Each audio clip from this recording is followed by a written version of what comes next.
નમસ્કાર દર્શક મિત્રો, તહેલકા ન્યૂઝમાં હું મેઘા અગ્રવાલ આપનું હાર્દિક સ્વાગત કરું છું। આપ જોઈ રહ્યા છો તહેલકા ન્યૂઝ અને સમય થયો છે સમાચાર પર વિગતવાર નજર કરવાનો। સાગબારા તાલુકામાં આજે રાજકીય ગરમાવો ઊંચાઈએ પહોંચ્યો જ્યારે ભારતીય જનતા પાર્ટીના ઉમેદવારોએ મોટી સંખ્યામાં જનમેદની સાથે ભવ્ય રોડ શો યોજ્યો। રોડ શોમાં કાર્યકરો અને સમર્થકોનો ઉમટેલો જમાવડો જોઈને સમગ્ર વિસ્તાર ભગવા રંગમાં રંગાઈ ગયો હતો। નગરના મુખ્ય માર્ગો પર નાચ ગાન, બેનરો અને ઝંડાઓ સાથે ઉત્સાહભેર માહોલ જોવા મળ્યો। જિલ્લા પંચાયત તેમજ તાલુકા પંચાયતના ઉમેદવારોએ સાંસદ સભ્ય મનસુખભાઈ વસાવાના હસ્તે ફોર્મો ભરવામાં આવ્યા તેમજ પૂર્વ ધારાસભ્ય મોતીભાઈ વસાવા ઉપસ્થિત રહ્યા। ચાવલી જિલ્લા પંચાયત વિનેશભાઈ મધુકરભાઈ વલવી ખોપી, જિલ્લા પંચાયત ગણેશભાઈ બાજીયાભાઈ વસાવા, સાગબારા જિલ્લા પંચાયત મીનાક્ષીબેન સુભાષભાઈ વસાવા અને સિલંબા રશ્મિકાબેન અંકિતભાઈ વસાવાએ જિલ્લા પંચાયત માટે ઉમેદવારી નોંધાવી છે। કાર્યકરો અને લોકોએ હમણાંથી જ જીતનો દાવો કર્યો। માર્ગમાં વિવિધ જગ્યાએ સ્થાનિક નાગરિકો દ્વારા ફૂલહાર પહેરાવીને તેમનું સ્વાગત કરવામાં આવ્યું। મહિલાઓ, યુવાનો અને વડીલો સહિત દરેક વર્ગના લોકો આ રોડ શોમાં જોડાયા હતા, જે ભાજપ માટે સકારાત્મક સંકેત તરીકે જોવામાં આવી રહ્યો છે। રોડ શો પૂર્ણ થયા બાદ ઉમેદવારોએ ચૂંટણી માટે પોતાના ઉમેદવારી ફોર્મ ભર્યા પછી મીડિયા સાથે વાત કરતા ઉમેદવારોએ જણાવ્યું કે જનતાનો જોરદાર સમર્થન જોઈને વિશ્વાસ વધુ મજબૂત થયો છે। સાગબારા વિસ્તારની જનતા વિકાસને મત આપશે અને ભાજપને ભવ્ય જીત અપાવશે।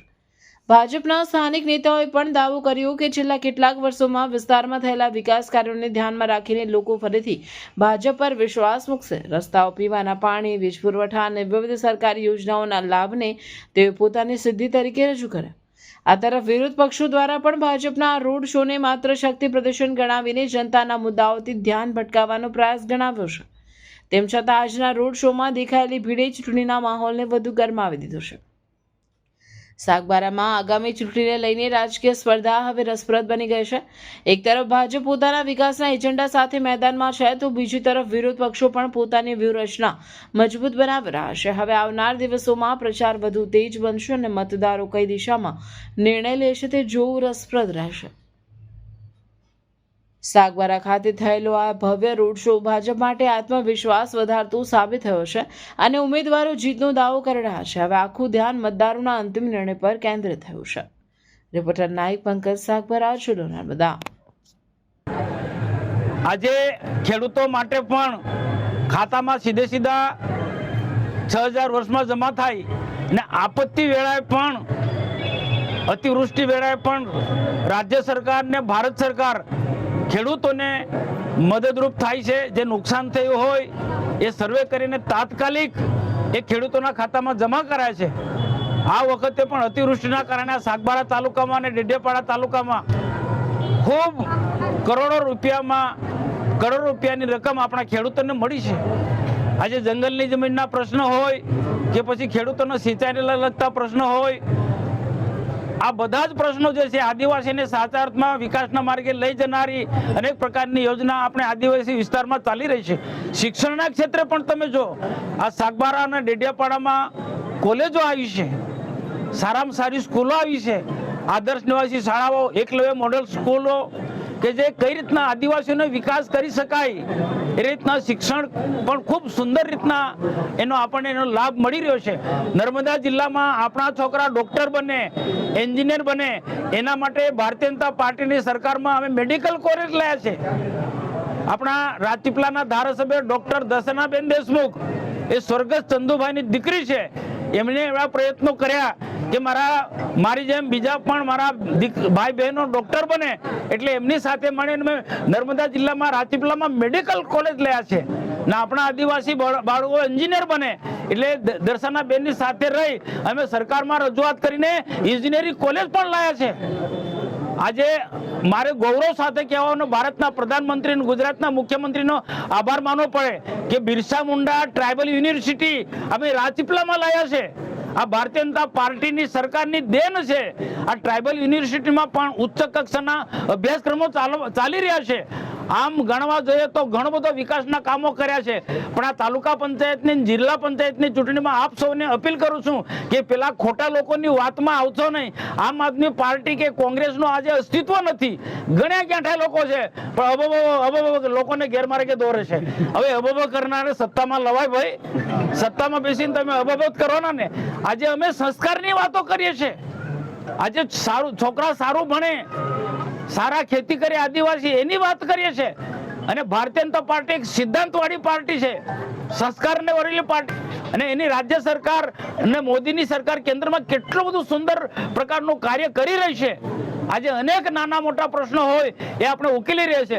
સાગબારા તાલુકા કે ડેડિયાપાડા તાલુકામાં હજુ પણ આવનારા દિવસોમાં આપણે ઘણો બધો વિકાસ કરવો છે.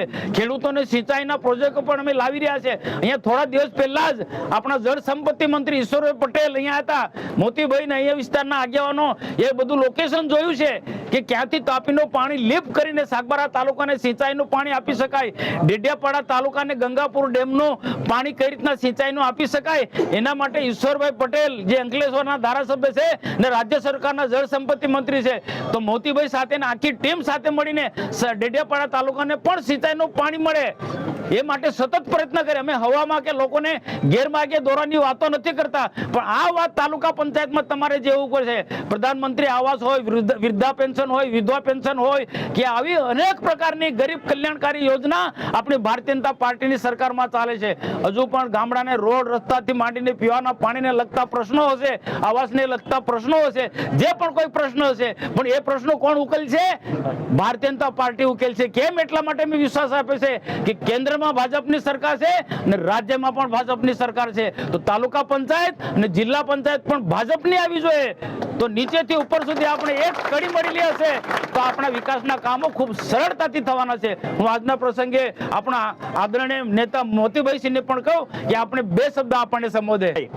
આપો વચ્ચે આપણે બધા આશીર્વાદ આપા ખાતુરે આપો લોક લાડીલો સાંસદ મનસુખભાઈ વસાવા સાહેબ ઉપસ્થિત થાય ત્યાં બેન ગોઠિયા આપણે બધાને આખ્યા. આ વિશેષ કાંઈ ના આખતો બેન માં બી तुमने બઠાણ ખૂબ ખૂબ શુભેચ્છા હાઈએ, ખૂબ ખૂબ तुमने બધાને આશીર્વાદ. માતાજી પ્રાર્થના ક્યું કે આપો બઠ્ઠા ઉમેદવાર જંગી બહુમતી કી જીતે. આના મોદી સાહેબ દિલ્હી દેખ, આના ભૂપેન્દ્ર પટેલ સાહેબ ગુજરાત દેખ, જે કઈ સરકારી યોજના મોકલે તે સરકારી યોજના આપો તાલુકા જિલ્લામાં અમલવારી વેહે. तुम आपू उनाते पंचायत देख पार्लियामेंट लोगो ए चूंटणियां वेत्या, आपू विधानसभा चूंटणियां थी इमे आपू मोते देते, आपू लोकसभा चूंटणियां थी आपू इमे मोते दीदे. आमी ए चूंटणी तुमा हाय, तुमा इमे देख बणलो उम्मीदवार हाय. એટલે એ ચૂંટણી ના લોકસભા કે ના વિધાનસભા, તાલુકા જિલ્લા પંચાયત ચૂંટણી હાય. કાલે ચૂંટણી હાય. મોદી સાહેબ દિલ્હી દેખ આપને હે આવાસુ યોજના મોકલે તો આવાસુ યોજના લાભાર્થી આન્યાન પૈસા દેવું લો, યા કામ કી દેવું લો, અહીં આપણે ખુરશી જરૂર હાય. ને બીજા લોક આવી દિલ્હી દેખ પૈસા આવતલા તો અગલા કોંગ્રેસુ રાજ્ય में राजीव गांधी ત્યાં ભાષણો માગતલો તો વડાપ્રધાન હતો થા કે અહીં હાગબારા તાલુકા में અહીં 100 રૂપિયા મોકલો તો 85 રૂપિયા વાટે ખવાઈ જતા હા. 15 પૈસા જ ખાલી આમાં ગરીબ મહાન મિલતા है कि तो अटकलो. आपो मोदी साहेब હું આપો બાઠા બેંકોમ ખાતે ખોલાવી દેતે અને આપો બાઠે આમે આપો બેંકોમ પૈસા જમાવેતા હા અને આપો સરકારી યોજના લાભ લેતા. એટલે માં હોતી જ વિનંતી હાય બાઠે બાદ મોટી સંખ્યા માલે હે એકી જે 26 તારીખ લોકો મતદાન વી તાવ લોકો એકદમ માહોલ જમાવીને આપો ઉમેદવારોને વિજેતા કરેલો હોય.